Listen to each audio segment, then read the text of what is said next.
والصلاة والسلام عليك يا حبيب الله وعلى آلك وأصحابك يا شفيعنا يوم الجزاء بإذن الله۔ آج ہم انشاءاللہ تبارک و تعالی خلاصۃ النحو کا حصہ دوم جو ہے اس کی ابتدا کریں گے، اور آج کے سبق میں جو ہم چیزیں پڑھنے جا رہے ہیں وہ کچھ اعتبار سے ہمارے لیے اور آپ کے لیے نیا ہے۔ ابھی تک جو ہم لوگوں نے پڑھا ہے تو اس میں بہت ساری چیزیں نہیں آئی ہیں، اور اب حصہ دوم میں جن چیزوں کی ابتدا کر رہے ہیں وہ چیزیں ان کو توابع کہتے ہیں۔ اس لفظ کے ساتھ تو ابھی تک آپ لوگوں نے جو پڑھائی کی ہے اس لفظ کا استعمال آپ کے لیے نیا ہے، لیکن اس کے جو اقسام ہیں توابع کے ان اقسام کو آپ نے پڑھا ہے، اور ان اقسام کے متعلق آپ سب لوگ جانتے ہیں۔ یہ اصل میں تابع اور متبوع یہ دو چیزیں ہیں، تابع اور متبوع۔ تابع تبع یتبع سے اسم فاعل کا صیغہ ہے تابعون، اور متبوع یہ اسم مفعول کا صیغہ ہے۔ اصل میں تابع جو ہے، تابع کا مطلب ہوتا ہے پیروی کرنے والا، اتباع کرنے والا، پیروی کرنے والا، اتباع کرنے والا، بات تسلیم کرنے والا وغیرہ وغیرہ، یہ معنی ہے تابع کا۔ متبوع کہتے ہیں اس چیز کو جس کی اتباع کی جائے، جس کی پیروی کی جائے، جس کی بات مانی جائے اور جس کے پیچھے پیچھے چلا جائے، اس کو متبوع کہتے ہیں۔ جیسے مثال کے طور پر امام نماز پڑھاتا ہے تو امام اور مقتدی ہوتے ہیں، تو جو امام ہوتا ہے وہ امام متبوع ہوتا ہے، یعنی اس امام کی اتباع کی جاتی ہے، اور جو مقتدی ہوتے ہیں وہ سارے کے سارے تابع ہوتے ہیں، اتباع کرنے والے لوگ ہوتے ہیں۔ تو ہر وہ چیز جس کی اتباع کی جائے اس کو متبوع کہتے ہیں، اور ہر وہ چیز جو اتباع کرتی ہوئی نظر آئے، جو پیروی کرتی ہوئی نظر آئے، اس کو تابع کہتے ہیں۔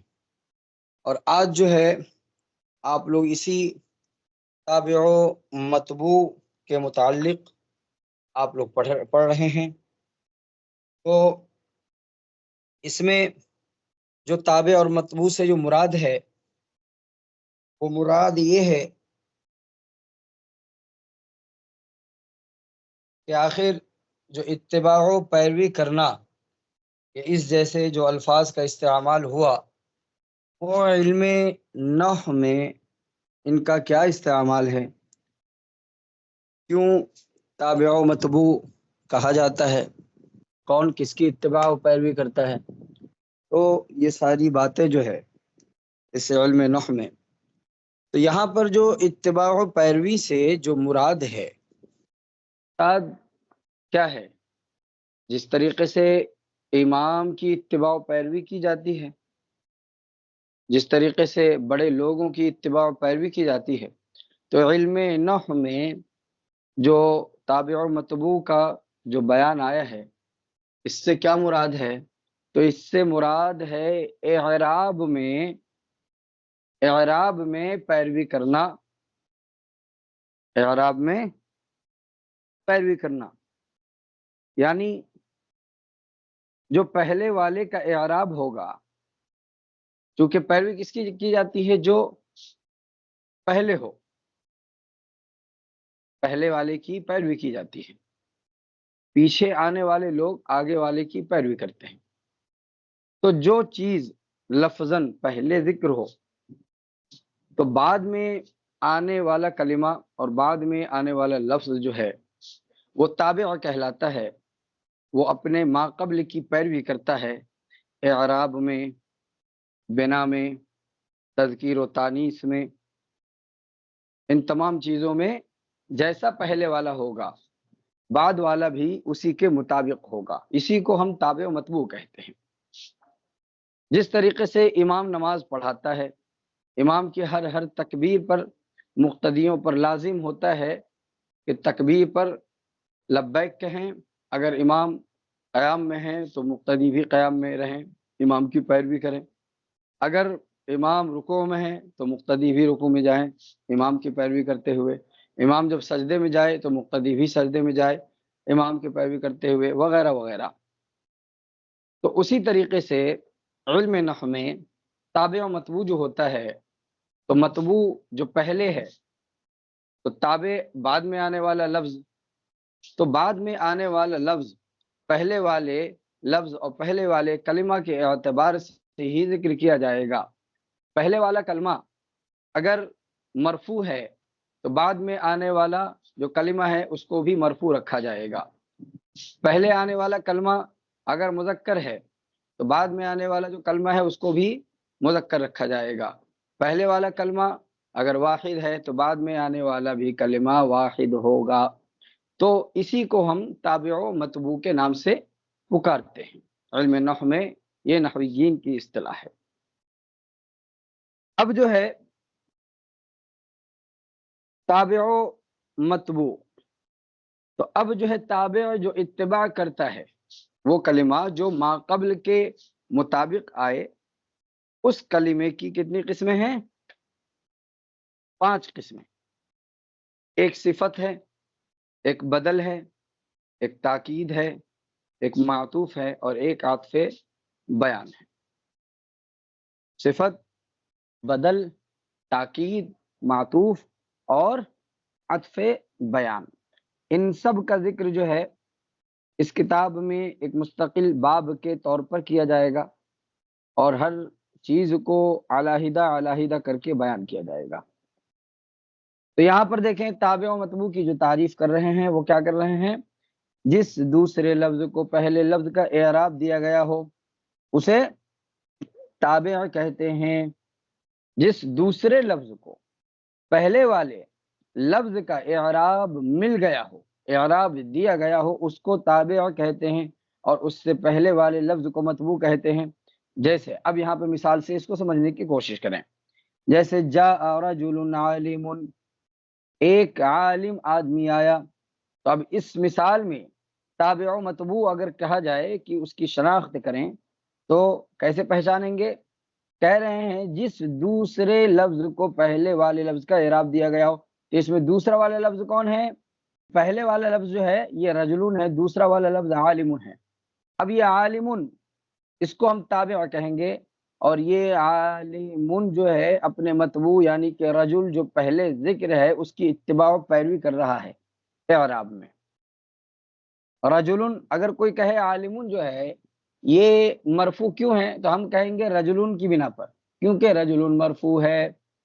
اب رجلن جو ہے وہ متبوع ہے اور عالم جو ہے یہ تابع ہے، تو تابع کا کام ہے کہ پہلے والے لفظ کی وہ اتباع و پیروی کرتا ہے، تو پہلے والا لفظ مرفوع ہے تو یہ جو دوسرا لفظ ہے یہ عالم، یہ اس کی اتباع کر رہا ہے، اس کی پیروی کر رہا ہے اعراب میں، اس کو دیکھ کر کے اس نے اپنا اعراب وہی بنا لیا ہے نا، جس طریقے سے پہلے والا لفظ ہے اعراب میں اسی طریقے سے دوسرا والا لفظ بھی اعراب میں آوے۔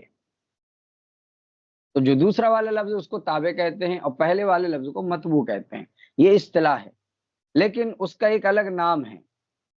اب اسی جاء رجل عالم کو ہم موصوف صفت سے تعبیر کرتے ہیں، اس سے موصوف صفت سے۔ تو جو متبوع ہوتا ہے وہ موصوف ہوتا ہے، جو تابع ہوتا ہے وہ صفت ہوتا ہے، تابع کو صفت کہتے ہیں۔ تو جاء رجل عالم، میرے پاس ایک عالم، جاء رجل عالم، ایک عالم آدمی آیا، تو جاء فعل ماضی ہو گیا، رجل موصوف اور عالم اس کی صفت، موصوف صفت سے مل کر کے اب یہ جاء کا فاعل بن جائے گا۔ اسی طریقے سے اشتریت دواتن و قلمن، اشتریت دواتن و قلمن، میں نے دوات اور قلم خریدا۔ تو یہ یہاں پر جو ہے تابع و متبوع کون ہے؟ یہ موصوف صفت والا نہیں ہے یہاں پہ، چونکہ تابع کی 5 قسم بیان کی، صفت، بدل، تاکید، معطوف اور عطف بیان۔ اب آپ دیکھیں اس مثال میں یہاں پر صفت والا نہیں ہے معاملہ، کیونکہ قلمن کے بیچ میں واو ہے اور قلمن دوات کی صفت نہیں ہے، تاکید بھی نہیں ہے، بدل بھی نہیں ہے، یہ کیا ہے؟ معطوف ہے۔ کیا ہے؟ قلمن معطوف۔ اگر آپ سے کوئی پوچھے کہ قلمن کو منصوب آپ نے کیوں پڑھا، اس کو دوسری طریقے سے آپ سمجھیں، دوسرے مثال سے، ضربت زیدن و بکرن، ضربت زیدن و بکرن، میں نے زید کو اور بکر کو مارا، دونوں کو مارا۔ تو اب بتائیں اس مثال میں بظاہر 2 لوگ ہیں نا بھائی ایسے جنہیں مار پڑی ہے، مار کھانے والے 2 لوگ ہیں نا، زید اور بکر، جی تو دونوں پر تو فعل واقع ہو رہا ہے۔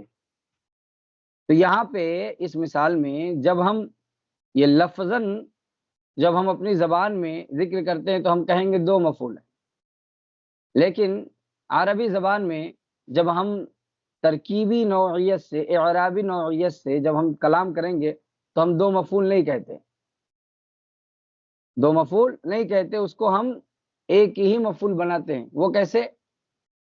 عطف کے ذریعے سے، بیچ میں واو لائیں گے، جیسے ضربت زیدن و بکرن۔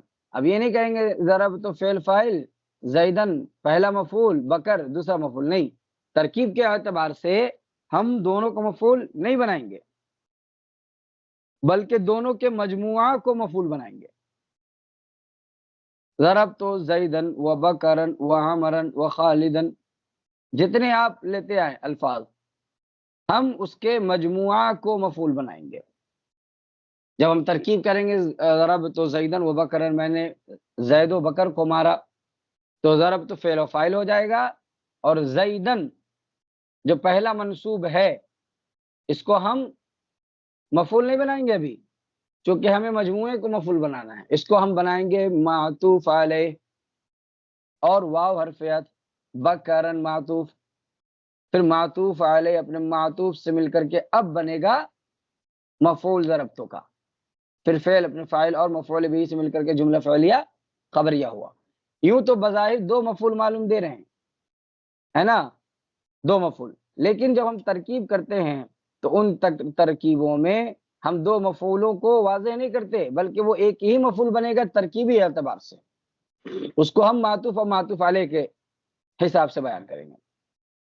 تو آپ سے کوئی پوچھے ضرب تو زیدن و بکرن میں بکرن منصوب کیوں ہے، بکرن منصوب کیوں ہے، اگر کوئی سوال کرے، زیدن تو سمجھ میں آ رہا ہے، ضرب تو زیدن میں نے زید کو مارا اور بکر کو بھی، یعنی بکر کو بھی مارا، تو یوں تو معنی سے ہی پتہ چل جا رہا ہے کہ مار جو پڑی ہے، فعل جو واقع ہوا ہے دونوں پر ہوا ہے۔ تو اب یہ معنن، یہ تو مفعول ہے دونوں، تو مفعول کا کام کیا ہے؟ منصوب ہونا، مفعول کا کام۔ تو اس پر یہاں پر جو نصب جو آ رہا ہے مفعول ہونے کی بنا پر نہیں آ رہا، کیوں؟ کیونکہ عربی زبان میں ترکیب جب ہم کریں گے تو ہم 2 مفعول نہیں بنائیں گے، کیونکہ بیچ میں واو آ گیا، حرف عطف، واو حرف عطف آ گیا تو ہم مفعول نہیں بنا سکتے، تو ہم کیا بنائیں گے؟ اس کو معطوف علیہ اور معطوف بنائیں گے۔ اور معطوف و معطوف علیہ یہ تابع کی قسموں میں سے ہے۔ تو اب اگر کوئی سوال کرے گا کہ ضربت زیدن و بکرن میں بکرن منصوب کیوں ہے، تو ہم جواب دیں گے کیونکہ وہ معطوف ہے، اور معطوف جو ہے وہ تابع ہوتا ہے، وہ اپنے ماقبل کے اعراب کے مطابق اعراب پاتا ہے۔ تو ماقبل میں کیا ہے؟ زیدن ہے نا، تو زیدن منصوب ہے، تو اس لیے یہ بھی منصوب قرار پائے گا۔ بات سمجھ میں آئی؟ تو تابع مطبوع سمجھ میں آ گیا آپ لوگوں کو؟ تابع اور مطبوع میں سب سے پہلی قسم جو تابع کی ہے وہ صفت ہے۔ صفت جیسے جاء رجل عالم، تو یہ موصوف صفت کی ترکیب ہے رجل عالم میں، تابع اس میں عالم ہوا، ٹھیک ہے۔ تو اب جو ہے یہ تابع کی جو 5 قسمیں ہیں، ان 5 قسموں میں یہ پہلی قسم جو ہے صفت، اب اس صفت کا بیان آ رہا ہے۔ جو تابع اپنے مطبوع یا اس کے متعلق کا وصف بیان کرے اسے صفت کہتے ہیں، اور صفت کے مطبوع کو موصوف کہتے ہیں۔ صفت کے مطبوع کو موصوف کہتے ہیں۔ صفت کس کو کہتے ہیں؟ جو تابع اپنے مطبوع یا اس کے متعلق کا وصف بیان کرے وہ صفت کہلاتی ہے۔ یعنی ایسا تابع جو اپنے مطبوع یعنی پہلے والا لفظ، مطبوع جب بھی میں کہوں تو اس سے پہلے والا لفظ آپ مراد لیجئے۔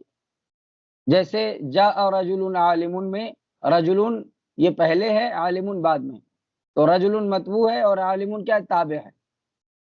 تو جب بھی میں کہوں مطبوع تو اس سے پہلے والا لفظ آپ مراد لیجئے۔ تو جو تابع اپنے مطبوع یا اس کے متعلق کا وصف بیان کرے، وصف کے مطلب اچھائی، برائی، خوبیاں اور عیوب وغیرہ کچھ بھی ہو، اس کو وصف کہتے ہیں۔ انسان کے اندر اچھائی بھی پائی جاتی ہے، برائی بھی پائی جاتی ہے، تو اسی کو وصف کہتے ہیں، صفت کہتے ہیں اس انسان کی۔ اگر اچھائی ہے تو اس کی صفت، برائی ہے تو اس کی صفت، جیسا کرتا ہے وہی اس کی صفت ہوتی ہے، ٹھیک ہے۔ تو جو تابع اپنے مطبوع یا اس کے متعلق کا وصف بیان کرے، 2 چیزیں ہیں، ایک تو مطبوع اور ایک ہوتا ہے مطبوع تو نہیں بلکہ مطبوع کا متعلق، مطبوع کا متعلق۔ تو یہ یا تو اپنے مطبوع کا وصف بیان کرے یا پھر اس کے مطبوع کے متعلق کا وصف بیان کرے، تو اس کو ہم صفت کہتے ہیں۔ اب دیکھیں ولد صغیر، ولد صغیر، تو ولد صغیر میں صفت کون ہے؟ صفت جو ہے صغیر ہے۔ اب اس کو ہم کیا کہیں گے؟ تابع جو صفت ہے، یہ کس کی صفت ہے؟ ولد کی۔ تو مطبوع اس میں ولد صغیر میں کون بنے گا؟ پہلے والے لفظ کو مطبوع کہتے ہیں اور دوسرے والے لفظ کو تابع کہتے ہیں۔ تو اب جو ہے یہ اپنے مطبوع کی صفت بیان کر رہا ہے، ولد صغیر، صغیر جو ہے یہ اپنے مطبوع کی صفت بیان کر رہا ہے۔ اب جو دوسری چیز بتائے یا متعلق کی کا وصف بیان کرے، تو جیسے رجل عالم ابنہ، رجل عالم ابنہ، ایک ایسا آدمی جس کا لڑکا عالم ہے، ایک ایسا آدمی جس کا لڑکا عالم ہے، وہ آدمی عالم نہیں ہے۔ بات سمجھ میں آ رہی ہے جو میں کہنا چاہ رہا ہوں؟ وہ آدمی عالم نہیں ہے بلکہ اس کا لڑکا عالم ہے۔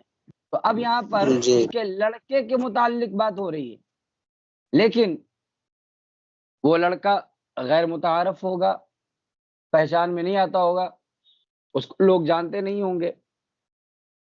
تو کبھی کبھی ایسا ہوتا ہے نا، جیسے آپ کو کہا جائے یہ مولانا عبد الحفیظ جو ہیں، یا کوئی بھی شخص ہو، مستقیم مثال کے طور پر لے لیجئے، تو آپ کو کوئی نہ جانتا ہو تو آپ کا تعارف کیسے کرایا جائے؟ آپ کے والد کے ذریعے سے کرایا جائے، کہ آپ کے والد کا نام جو بھی ہو، مثلا مان لیجئے کہ آپ کے والد کا نام جو ہے ابو بکر ہیں، تو کہ مستقیم جو ہے یہ ابو بکر کا لڑکا جو مستقیم ہے وہ عالم ہے، ابو بکر کا لڑکا مستقیم عالم ہے، تو آپ کو لوگ نہیں جانتے، تو آپ کے والد کا نام ذکر کر کے تعارف کروا رہے ہیں، چونکہ آپ کے والد کو لوگ جانتے ہیں، تو جب باپ کے نام سے تعارف کرایا جائے گا تو پھر بچے کی پہچان ہو جائے گی، سمجھے؟ تو اب یہ بتائیں اس مثال میں اصل کون ہے، ابو بکر ہے یا مستقیم عالم؟ یہ مثال مراد ہے اصل میں، ابو بکر کو بتانا مقصود نہیں ہے، وہ تو صرف تعارف کے نیت سے آ گیا ہے، اصل تعارف کس کا ہے؟ ابو بکر کے بیٹے مستقیم کے علم کو بیان کیا جا رہا ہے، سمجھ رہے ہیں؟ تو ابو بکر کا بیٹا مستقیم عالم، سمجھ رہے ہیں؟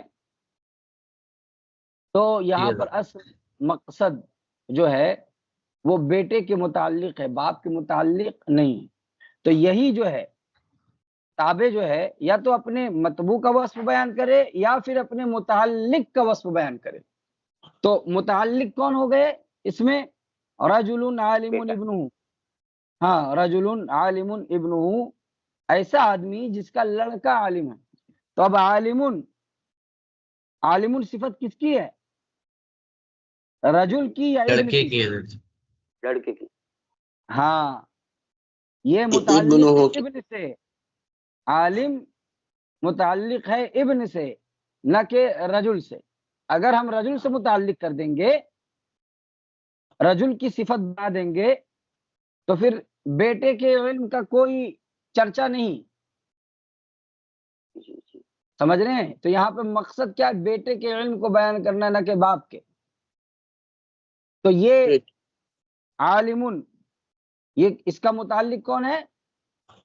ابن، لڑکا، ہاں تو وہی کہہ رہے ہیں صفت کیا ہے؟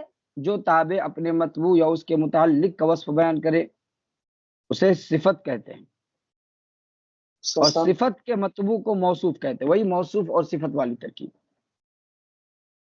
تو اب جو ہے یہاں پر دیکھیں صفت کے اقسام ہیں، ابھی جو آپ نے مثالیں پڑھی ہیں، مطبوع کی صفت یا مطبوع کے متعلق کی صفت، اس حیثیت سے صفت کی دو قسمیں ہیں، ایک کو صفت حقیقی کہتے ہیں، ایک کو صفت سببی کہتے ہیں، حقیقی اور سببی۔ تو حقیقی کیا ہے؟ جو صفت موصوف کا وصف بیان کرے، جیسے ھذا ولد صغیر، یہ ایک چھوٹا لڑکا ہے، تو اس میں جو صغیر جو صفت ہے اس کا موصوف اور مطبوع کون ہے؟ ولد، ٹھیک ہے؟ تو یہ اپنے موصوف کی صفت ہے، موصوف کا وصف بیان کر رہا ہے، تو یہ وصف حقیقی ہے، صفت حقیقی ہے۔ جاء رجل عالم، جاء رجل صالح، ٹھیک ہے؟ تو یہ سب کے سب کیا ہیں؟ صفت حقیقی۔ اب صفت سببی کیا ہے؟ صفت سببی موصوف کے متعلق کا وصف بیان کرتا ہے نہ کہ موصوف کا، اس کا جو متعلق ہے موصوف کا، یعنی موصوف سے اس کا جو تعلق ہے، رجل عالم ابنہ، ایسا آدمی جس کا لڑکا جو ہے عالم ہے، تو رجل سے متعلق کون ہے؟ اس کا بیٹا ہے نا، تو اس کے بیٹے کی صفت بیان کرے، اس شخص کی نہ کرے، اس کے متعلق کا صفت واقع ہو۔ تو اس مثال میں رجل، ھذا رجل عالم ابنہ، یہ ایک ایسا آدمی ہے جس کا لڑکا عالم ہے، تو یہاں پر آدمی کی صفت تو بیان کرنا مقصود نہیں ہے، لیکن آدمی سے متعلق جو اس کا بیٹا ہے اس کے بیٹے کی صفت بیان کرنا مقصود ہے، ٹھیک ہے؟ تو اس کو صفت سببی کہتے ہیں۔ سببی کیوں؟ وہ کس سبب سے آیا ہے؟ لڑکا باپ کے سبب سے آیا نا جی، تو اب جب اس کے متعلق کا وصف بیان کر رہے ہیں تو یہ اصلی نہیں ہوگا نا، یہ سببی ہے، سبب کی وجہ سے اس کے اندر صفت پایا جا رہا ہے، سبب ہونے کی وجہ سے، سمجھے؟ تو باپ بیٹے کو جانتا ہے تو باپ سبب بنتا ہے ولادت. تو اسی لیے جب اس کے متعلق کا وصف بیان کیا جاتا ہے تو اس کو صفت حقیقی نہیں کہیں گے بلکہ صفت سببی کہتے ہیں. فرق سمجھ میں آیا آپ کو صفت حقیقی اور سببی کا؟ اب قواعد دیکھیں. صفت حقیقی درج ذیل 10 چیزوں میں اور صفت سببی ان میں سے پہلی 5 چیزوں میں موصوف کے مطابق ہوتی ہے. اب آپ کے ذہن میں اگر موصوف صفت کی باتیں موجود ہوں گی تو ان قواعد کو سمجھنا بڑا آسان ہوگا. آپ نے اس سے پہلے بھی پڑھا کہ موصوف کے اعتبار سے صفت لائی جاتی ہے. موصوف اگر کیا نام ہے مذکر ہے تو صفت بھی مذکر لائیں گے، موصوف مؤنث ہے تو صفت بھی مؤنث لائیں گے. تو تذکیر و تانیث یہ ہو گیا. پھر اعراب میں اعراب کی 3 قسمیں ہیں، رفع، نصب اور جر. تو اگر موصوف مرفوع ہے تو صفت بھی ہم مرفوع لائیں گے، موصوف اگر منصوب ہے تو صفت بھی ہم منصوب لائیں گے، موصوف اگر مجرور ہے تو صفت بھی ہم مجرور لائیں گے. تو اعراب میں تذکیر و تانیث میں تو تذکیر و تانیث 2 ہو گئی اور اعراب 3 ہو گئی. کتنے ٹوٹل ہوئی؟ 5. رفع، نصب، جر یہ اعراب ہے. معرفہ اور نکرہ، اگر موصوف معرفہ ہے تو صفت کو بھی معرفہ لائیں گے مطابقت کے طور پر، موصوف اگر نکرہ ہے تو صفت کو بھی نکرہ لے کے آئیں گے ہم مطابقت کے طور پر. تو 7 ہو گئی، 5 اور 2 7. پھر افراد، تثنیہ اور جمع، موصوف اگر واحد ہے تو صفت بھی ہم واحد لائیں گے، موصوف اگر تثنیہ ہے تو صفت بھی ہم تثنیہ لائیں گے، موصوف اگر جمع ہے تو صفت بھی ہم جمع لائیں گے. کتنی ہو گئی؟ 10 ہو گئی، سب ملا کر کے 10 ہو گئی. جی. تذکیر و تانیث 2، رفع نصب جر 3، 5 ہوئی، تعریف و تنکیر 7 ہوئی، افراد، تثنیہ اور جمع تو 10 ہو گئی. تو ان 10 چیزوں میں موصوف اور صفت کے درمیان مطابقت کا ہونا ضروری ہے.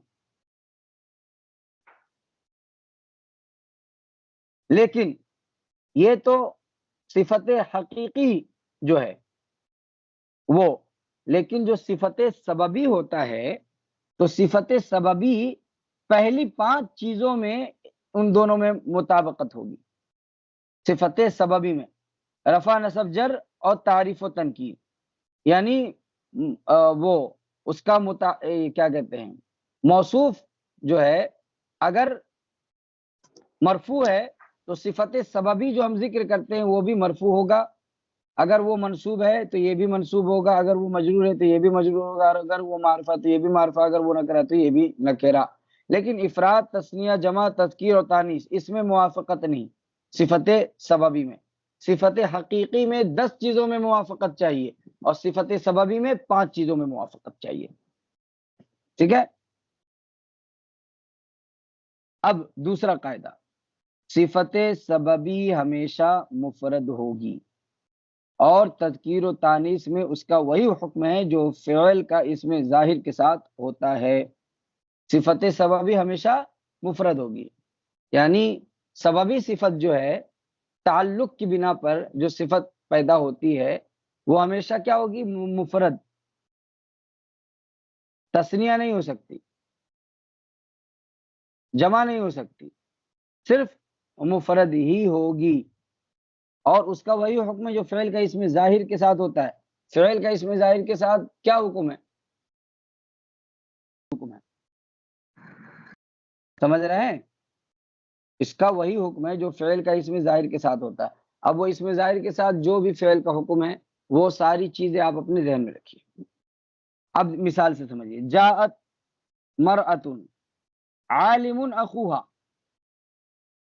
جاءت مرأۃ عالم اخوها، ایک ایسی عورت آئی جس کا بھائی کیا ہے؟ عالم ہے. عورت عالم نہیں ہے. عورت اگر عالم ہوتی تو جاءت مرأۃ عالمۃ آتا. بات سمجھ میں آئی؟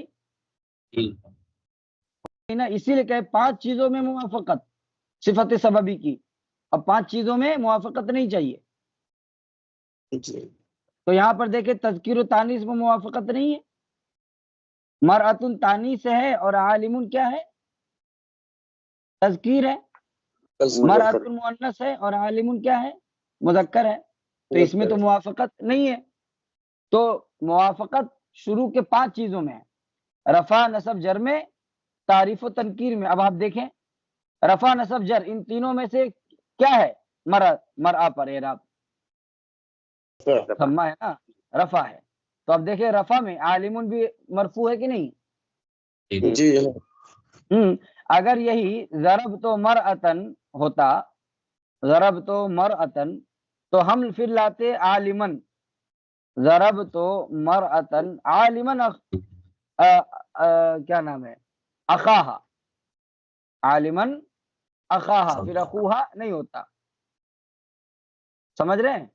تو اس میں آخری کی 5 چیزوں میں مطابقت نہیں، صرف شروع کی 5 چیزوں میں مطابقت ہے، رفع یا تو رفع میں یا تو نصب میں یا تو جر میں۔ اور اگر یہ تو رفع کی مثال ہو گئی، جاءت مرأۃ عالم اخوہا، ضربت مرأۃ عالما اخاہا، مررت بامرأۃ عالم اخیہا، سمجھ رہے ہیں؟ اخوہا اخاہا اخیہی، تو اخیہی میں ہی جو ہے کا ضمیر جو ہے مذکر کے لیے، اور ہا اخیہا تو یہ مؤنث کے لیے ہو جائے گا۔ تو یہ دیکھیں ان تینوں مثالوں میں جو ہے رفع میں یا تو مطابقت، یا پھر نصب میں مطابقت، یا پھر جر میں مطابقت۔ پھر تعریف و تنکیر میں آ جائیں آپ، مرأتن کیا ہے؟ معرفہ ہے یا نکرہ؟ نکرہ ہے۔ عالمون کیا ہے؟ معرفہ ہے یا نکرہ؟ نکرہ ہے۔ نکرہ ہے۔ بات سمجھ میں آ گئی؟ جی جاء رجل عالمۃ امہ، ایک ایسا آدمی آیا جس کی ماں عالمہ ہے، تو دیکھیں متعلق جو ہے ماں ہے نا، عالمہ کا متعلق کون ہے؟ ماں ہے، تو اب اسی لیے ماں مؤنث ہے نا، جی ماں مؤنث ہے تو اسی لیے عالمہ کو مؤنث لے کر کے آئے، چونکہ اس کا تعلق جو ہے پہلے سے نہیں ہے، اس کا تعلق بعد سے، جی سمجھ گئے بات؟ جی تو ترکیبی حیثیت سے جب ہم دیکھیں گے تو ترکیب اس کی الگ ہوگی، جاء فعل ہو جائے گا، اور رجل موصوف، عالمۃ امہ یہ اس کی صفت واقع ہوگی رجل کی، پھر موصوف صفت سے مل کر کے جاء کا فاعل بنے گا، لیکن یہ صفت حقیقی نہیں ہوگی بلکہ صفت سببی ہوگی۔ بات واضح ہو گئی؟ جی جی چلے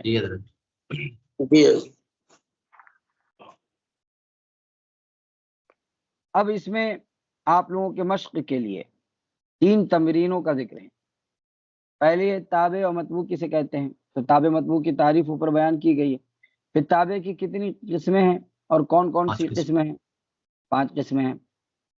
تو تیسری ہے صفت موصوف، صفت حقیقی اور صفت سببی کسے کہتے ہیں، تو یہاں پہ آپ کو تعریفیں پیش کرنی ہیں، صفت کسے کہتے ہیں، موصوف کسے کہتے ہیں، پھر صفت حقیقی کسے کہتے ہیں، پھر صفت سببی کسے کہتے ہیں۔